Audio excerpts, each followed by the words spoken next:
अभी हम बात करने जा रहे हैं स्विच केस के बारे में, राइट। तो एक एग्जांपल देखते हैं। तो यहाँ पर हमने एक इंटीजर वेरिएबल ले लिया जिसको टू वैल्यू असाइन कर दे रहे हैं। अब लिखते हैं स्विच केस। तो स्विच लिखने के लिए आपको स्विच कीवर्ड का यूज करना होगा और उसके अंदर आपको एक एक्सप्रेशन देना होता है। एक्सप्रेशन में अभी हम क्या दे रहे हैं, यहाँ पर हम जस्ट ग्रेड का वैल्यू डाल दे रहे हैं, ठीक है। और फिर उसको उसके बॉडी को ओपन कर रहे हैं, तो ओपनिंग और क्लोजिंग ब्रैकेट के अंदर उसका बॉडी होगा। और यहाँ पर हम लिखेंगे केस 1। ये मतलब इंटीजर वैल्यू जो आप यहाँ से पास करेंगे वो इंटीजर वैल्यू अगर यहाँ मैच करता है तो वो वाला केस एग्जीक्यूट हो जाएगा। तो हम केस 1 दे रहे हैं यहाँ। तो केस 1 में हम सिंपली प्रिंट करेंगे फर्स्ट केस। फिर हम इसी तरह से दूसरा केस लिखेंगे केस 2। अगर 2 इसको मिलता है तो वो ये वाला केस एग्जीक्यूट कर देगा, राइट। तो इसी को कॉपी कर लेते हैं ऊपर वाले और लिख देते हैं यहाँ पर क्या होगा, सेकेंड केस। इसी तरह से हम और भी केस बना देते हैं। केस 3 और केस 4 ले लेते हैं फॉर एग्जाम्पल। तो इसको अभी चेंज कर दीजिए 3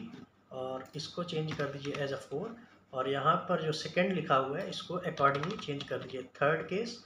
और ये हो गया आपका फोर्थ केस, राइट, ठीक है। तो ये हो गया फोर्थ केस। और इसमें होता है डिफॉल्ट केस भी। डिफॉल्ट केस के बारे में थोड़ी देर बाद जानेंगे।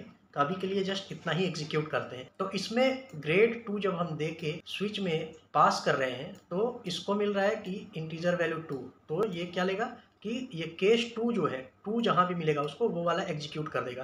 तो केस 2 ये है, तो उसका जो बॉडी है मतलब केस 2 के अंदर जो भी लिखा हुआ है वो एग्जीक्यूट करके उसका आउटपुट आ जाएगा। तो यहाँ पे सिंपल प्रिंट स्टेटमेंट है। तो यहाँ पर आना क्या चाहिए था, सेकेंड केस सिर्फ। बट आप अब यहाँ देखिए सेकेंड केस के साथ साथ थर्ड केस फोर्थ केस भी प्रिंट हो जा रहा है।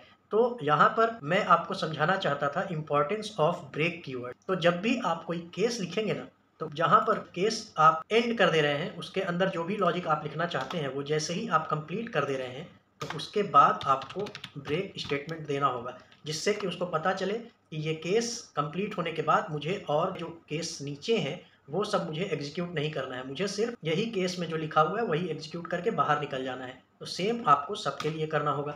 सब में आप ब्रेक लगा दीजिए और जब आप ब्रेक लगा देंगे तो आपको मिलेगा कि आपको जो एग्जीक्यूट करना था बस वही एग्जीक्यूट होगा और कुछ भी नहीं एग्जीक्यूट होगा। तो यहाँ पर फिर से एक ब्रेक दे दीजिए, ठीक है। तो ये हो गया हमारा पूरा कोड। तो यहाँ हो क्या रहा है, यहाँ पर सेकंड थर्ड और फोर्थ केस भी प्रिंट हो रहा था। बट अब अगर आप इसको प्रिंट करेंगे तो ये सिर्फ सेकंड केस का ही बॉडी प्रिंट करेगा। देखिए सेकंड केस, क्योंकि अब आपने यूज कर दिया ब्रेक। तो ब्रेक स्विच केस में बहुत ही इंपॉर्टेंट है और ये आपसे इंटरव्यूज में भी पूछा जा सकता है। इस तरह का सिनेरियो आपको दे देंगे और वहाँ ब्रेक नहीं यूज करेंगे तो आपको तुरंत माइंड में स्ट्राइक करना चाहिए कि ब्रेक कीवर्ड नहीं यूज हुआ है। इसके वजह से जितने भी केसेस उस पर्टिकुलर केस के नीचे आएंगे वो सब एग्जीक्यूट होंगे। अब आप यहाँ पर एक चीज और देखिए, अगर ग्रेड 1 2 3 4 तो ठीक है, अगर 1 2 3 4 आप उनमें से कोई भी वैल्यू देते हैं तो वो पर्टिकुलर केस एग्जीक्यूट हो जाएगा और उसका आउटपुट आ जाएगा। बट फॉर एग्जाम्पल अगर आप इन 4 नंबर्स के बाहर का कोई नंबर देते हैं फिर क्या होगा। मान लीजिए आपने 6 दिया, तो जब आप 6 देंगे तो वो तो किसी केस से बिलोंग नहीं कर रहा है, किसी भी इंटीजर में वो फिट नहीं बैठ रहा है 1 2 3 4 में,